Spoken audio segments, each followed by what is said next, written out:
Hello बच्चों, इस video में मैं आपको बताऊंगा कि कैपेसिटर के अंदर कितनी एनर्जी स्टोर होती है और ये एनर्जी कहाँ स्टोर होती है और ये एनर्जी कौन सी एनर्जी होती है। ठीक है, तो बड़ा इम्पॉर्टेंट टॉपिक है ये, ध्यान से आप देखिएगा।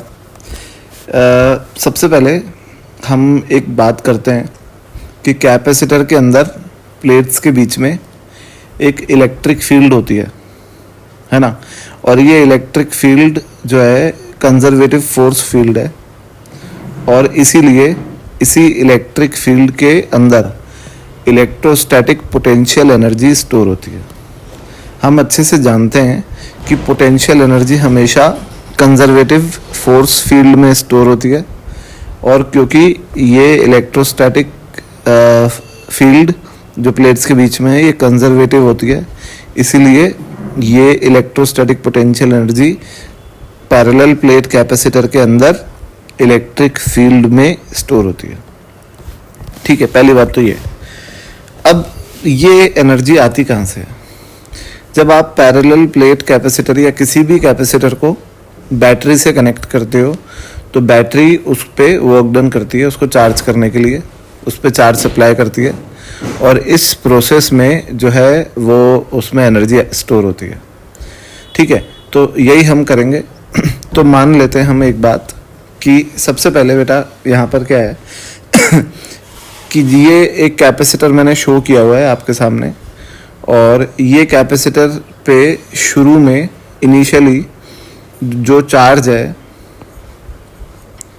वो क्यू है। मतलब इनिशियली से मेरा मतलब ये है कि इनिशियली तो t बराबर 0 पे तो 0 चार्ज था जब हमने बैटरी को कनेक्ट नहीं किया था, पर जैसे ही बैटरी को कनेक्ट कर देंगे चार्जिंग चालू हो जाएगी और जब चार्जिंग पूरी हो जाएगी तो मैक्सिमम चार्ज आ जाएगा।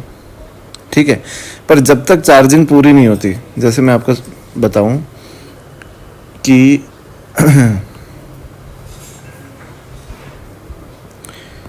अगर बैटरी का पोटेंशियल डिफरेंस V है और पैरेलल प्लेट कैपेसिटर पूरा चार्ज नहीं हुआ है तो इस स्टेज पे इसका पोटेंशियल डिफरेंस बैटरी से कम होगा और जब ये पूरा चार्ज हो जाएगा तब जो है इसका पोटेंशियल डिफरेंस बैटरी के बराबर हो जाएगा।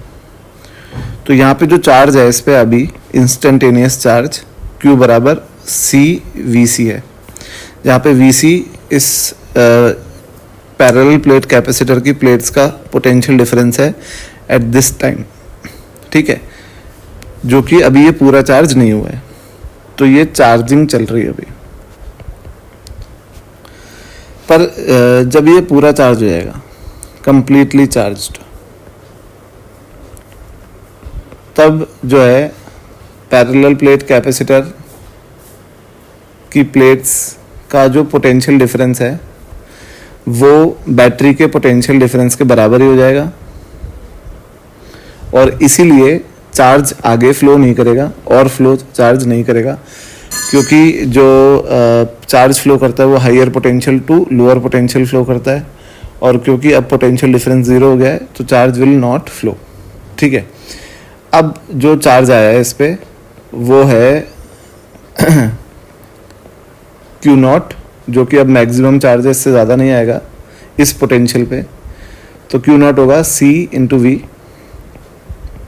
ठीक है, पर इस दौरान चार्जिंग के दौरान जो है बैटरी ने जो एनर्जी इसको सप्लाई करी है वो हमें निकालनी है। तो let suppose let at some instant, किसी इंस्टेंट पे जो पोटेंशियल डिफरेंस है कैपेसिटर का VC, किसी इंस्टेंट पे, पूरा पोटेंशियल डिफरेंस नहीं, किसी इंस्टेंट पे जो पोटेंशियल डिफरेंस है VC वो होगा Q/C। ठीक है, और उस इंस्टेंट पे let at that instant battery supplies extra DQ charge. तो जो बैटरी ने वर्क डन किया DW, वो हो जाएगा इंटीग्रेशन, इनफैक्ट dW हो जाएगा dQ into V C. Q into V work done हो गया, जहाँ पे V कैपेसिटर का पोटेंशियल निकालेंगे, लिखेंगे, क्योंकि हम वो वाला वर्क डन निकाल रहे हैं जो कैपेसिटर को चार्ज करने में किया गया। ठीक है, तो जो वर्क डन हो जाएगा वो हो जाएगा इंटीग्रेशन dQ इंटू वी सी की जगह हम लिख देंगे Q बाय C और लिमिट लगा देंगे 0 से Q0। ठीक है, तो ये जो वर्क डन आ जाएगा ये हो जाएगा Q स्क्वायर बाय 2C और लिमिट लग जाएगी 0 से Q0। तो ये आ जाएगा work done is equal to half Q0 square by C। और ये जो बैटरी ने इसको चार्ज करने के लिए इसके ऊपर वर्क डन किया है, मैं टोटल वर्क डन नहीं बोल रहा हूँ, ये बैटरी का वो वर्क डन है जो इसने कैपेसिटर पे किया है। वो कैपेसिटर में पोटेंशियल एनर्जी के फॉर्म में स्टोर हो जाएगा। तो U का एक फॉर्मूला बन गया half Q0 square by C, एक तो ये बन गया। फिर Q0 को लिख सकते हैं अपन CV, तो U हो जाएगा हाफ CV स्क्वायर, दूसरा ये बन गया। और फिर हम Q0 को में से Q0 में से एक Q0 को CV लिखेंगे, तो एक फॉर्मूला बन जाएगा हाफ Q0 इंटू V। ठीक है बच्चों, तो ये बड़ा इम्पॉर्टेंट है कि अगर आप half Q0 square by C में किसी इंस्टेंट का चार्ज रख दोगे, जैसे Q0 तो मैक्सिमम चार्ज है, अगर आप किसी इंस्टेंट का चार्ज रखोगे Q, तो ये उस इंस्टेंट की एनर्जी आ जाएगी, है ना। तो ये जो फॉर्मूले हैं तीनों, ये इंस्टेंटेनियसली भी होल्ड करते हैं, करेक्ट हैं, और मैक्सिमम चार्ज में भी होल्ड करते हैं, बिल्कुल। ठीक है, अब यहाँ एक अच्छी बात आपको मैं बताता हूँ, बड़ी एक अच्छा एक कंसेप्ट आपको समझाता हूँ। यहाँ कंसेप्ट ये है इसको थोड़ा हटाता हूँ।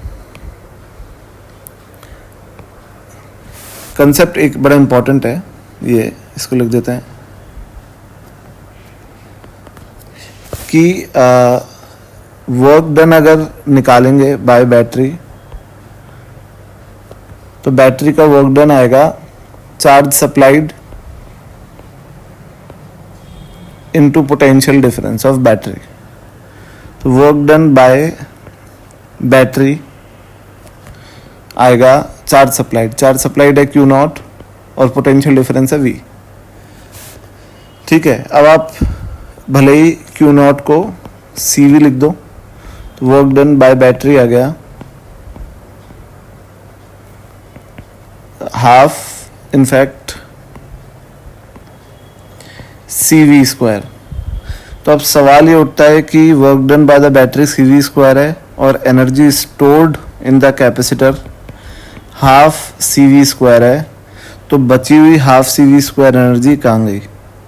तो बेटा याद रखना कि work done by the battery जो होता है वो दो जगह जाता है, एक तो energy stored in the capacitor और दूसरा हीट लॉस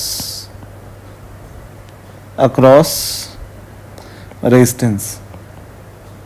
अब आपके मन में सवाल उठ रहा है, मैं जानता हूं, पर मैं उस पर आता हूं। सबसे पहले कि हीट लॉस निकालें अगर अपन, तो जो ये हीट लॉस आएगा ये आएगा work done by the battery minus energy stored in capacitor, है ना। तो ये जो हीट लॉस आ रहा है ये आ रहा है हाफ CV स्क्वायर। ठीक है ना। तो यहाँ पे बेटा मैं आपको क्या बोल रहा हूँ कि ये एनर्जी लॉस रेजिस्टेंस पे हुई है। अब आप कहोगे कि सर रेजिस्टेंस है कहाँ, इस सर्किट में रेजिस्टेंस कहाँ पर है। ठीक है ना, यही आपके मन में सवाल आ रहा था, मुझे पता है। पर बेटा एक चीज़ बताओ, ये अब मैं तुमको बोलूँगा कि कनेक्टिंग वायर्स का रेजिस्टेंस होता है, तो तुम कहोगे कि फिर सर आपने इसमें शो क्यों नहीं किया। तो वो मैंने शो किया है, बस मैंने बनाया नहीं है उसको। आप गौर करो कि अगर इस सर्किट में कोई रेजिस्टेंस नहीं होता है ना, तो बैटरी जैसे ही अपन कनेक्ट करते हैं कैपेसिटर पे, पूरा का पूरा बैटरी का पोटेंशियल उसी इंस्टेंट पे कैपेसिटर पे आ जाता, सेम इंस्टेंट पे, बिल्कुल टाइम नहीं लगता, इंस्टेंटेनियसली कैपेसिटर पे आ जाता। तो कैपेसिटर को चार्ज होने में कुछ टाइम लगता क्या? नहीं लगता। समझ गए? और क्या ऐसा हो सकता है?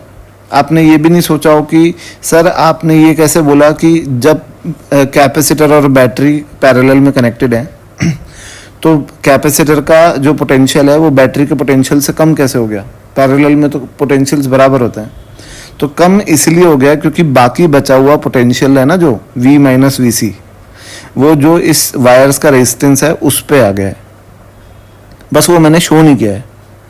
तो इस सर्किट में अगर रेजिस्टेंस नहीं होता ना, तो ये VC लेस देन V ये वाली सिचुएशन आती ही नहीं। डायरेक्ट बैटरी लगाते ही V और V बराबर हो जाते। समझे आप मेरी बात? इसका मतलब इसमें रेजिस्टेंस है। और ड्यूरिंग चार्जिंग के दौरान करंट फ्लो हो रहा है, हो ही रहा है। चार्जिंग के दौरान करंट फ्लो होगा क्योंकि सप्लाई कर रहा है ना चार्ज सेल, और जब चार्जिंग पूरी हो जाएगी तो करंट जीरो हो जाएगा। तो जब चार्जिंग के दौरान करंट फ्लो हो रहा है तो रेजिस्टेंस के थ्रू ही हो रहा है, इन तारों के थ्रू ही हो रहा है। तो इन तारों के थ्रू जब करंट फ्लो होगा तो हीट लॉस होगी ना। तो ये जो हीट लॉस आ रही है, ये आ रही है हाफ CV²। ठीक है बेटा? तो ये बड़ी इंपॉर्टेंट बात थी कि अब मेरी बात पे गौर करना आप, कि जब एक कैपेसिटर है ना, खाली कैपेसिटर जब फुल चार्ज होता है, जीरो स्टेट से एम्प्टी कैपेसिटर फुल चार्ज होता है किसी बैटरी से, तो फुल चार्जिंग में है ना हीट डेवलप्ड उसके अंदर स्टोर्ड एनर्जी के बराबर ही होती है फुल चार्जिंग में। ऐसा नहीं कि आपने फुल चार्जिंग होने नहीं दी और किसी इंस्टेंट पे चार्जिंग रोक दी, तो उस इंस्टेंट तक ऐसा ज़रूरी नहीं है कि हीट डेवलप और एनर्जी स्टोर्ड बराबर हो। ये बड़े ध्यान से सुन लो आप, समझे? कि ऐसा तभी होगा कि हीट डेवलप और एनर्जी स्टोर्ड बराबर है जब कैपेसिटर खाली ज़ीरो स्टेट से फुल चार्ज होगा। अगर कैपेसिटर ज़ीरो स्टेट से चार्ज नहीं हो रहा है, इनिशियली कुछ चार्ज था और वहाँ से चार्जिंग कर रहे हैं फुल तक, तो भी हीट डेवलप और वो बराबर नहीं होंगे। मतलब नहीं, ऐसा ज़रूरी नहीं है कि वो हों बराबर। और अगर कैपेसिटर को आपने फुल चार्ज नहीं होने दिया तो भी ये ज़रूरी नहीं है कि ये हीट डेवलप और एनर्जी स्टोर्ड बराबर हो। हीट डेवलप और एनर्जी स्टोर्ड बराबर तब होंगे जब आपने कैपेसिटर को एम्प्टी स्टेट से फुल स्टेट तक चार्ज किया है, 0 से 100% तक चार्ज किया पूरा, तब। ठीक है बच्चों? तो ये बड़ी इम्पॉर्टेंट बात थी। आई होप ये आपको समझ में आया, और इस पे मैं आपको अच्छे कुछ क्वेश्चंस कराता हूँ अभी। ठीक है ना? Thank you.